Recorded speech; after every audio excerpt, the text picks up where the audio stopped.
Hi, I'm Tim. Welcome to Watchbox, and thanks for logging on. If you love this watch, email me, Team Mosso at thewatchbox.com. It's in the description below.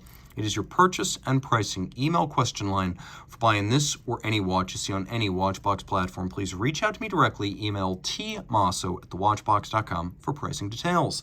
Today, we are discussing the original circa 2013 design of the Omega Speedmaster 57, inspired by the 1957 CK2915, the first Speedmaster. This is a modern watch with a couple of retro cues in a combination of Sedna 5N red gold and stainless steel.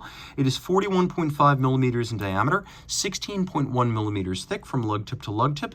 It is 50 millimeters, but if we include the end links of the bracelet, the total distance across the wrist is 54.2 millimeters with a 20 millimeter spacing between the lugs. Now let's throw it on my wrist, which is 16 centimeters in circumference, and get a better sense of how it fits.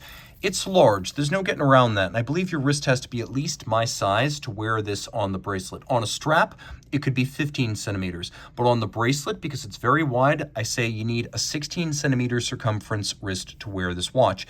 Now, it's fairly thick. It will fit underneath most jacket cuffs, but if you have a really tight dress shirt, you might have some clearance issues. Let's take one last look at the cuff shot, down the barrel, and then over the top.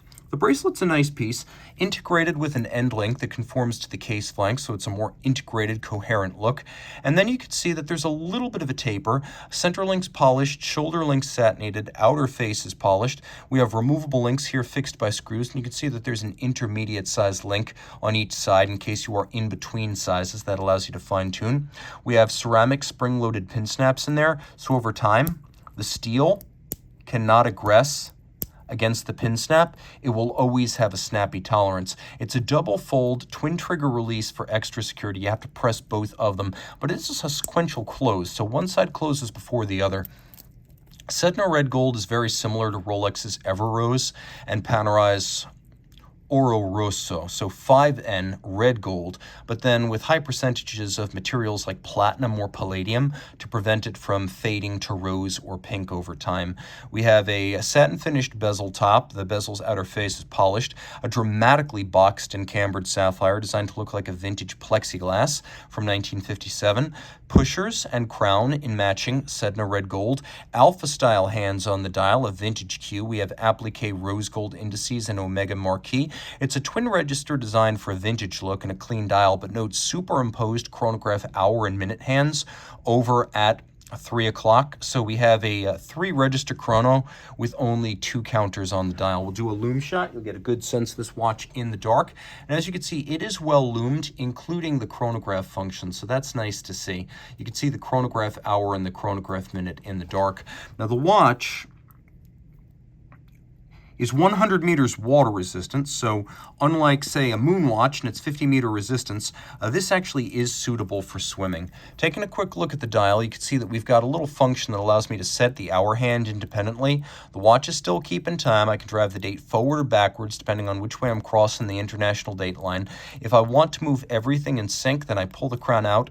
Now I activate hacking seconds, and I can set the watch against a reference time.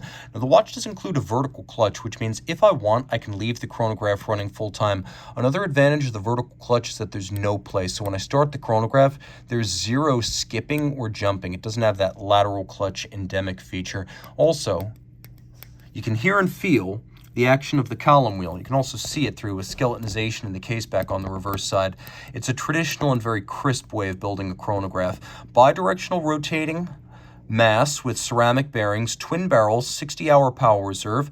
The twin barrels ensure that the watch has a nice flat torque curve, so when it's fully wound, it doesn't gallop and gain a lot of time, and when it's discharged after 18, 24, 36 hours, even 48 hours, it's not going to lose a lot of time and lose amplitude. That's the advantage of 2 barrels. 54 jewel movement. It's got a free-sprung balance with a full balance bridge. You can see that well right here. For shock resistance, anti-magnetic, a silicone hairspring, an anti-magnetic balance staff, and escapement.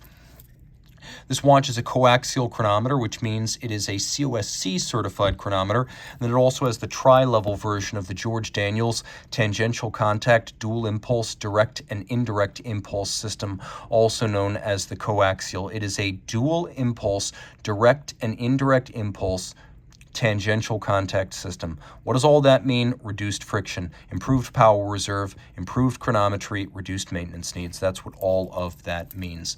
And again, you've got all of those other features I showcased, plus swimmable water resistance. Reach out to Team Mosso at thewatchbox.com for purchase and pricing details.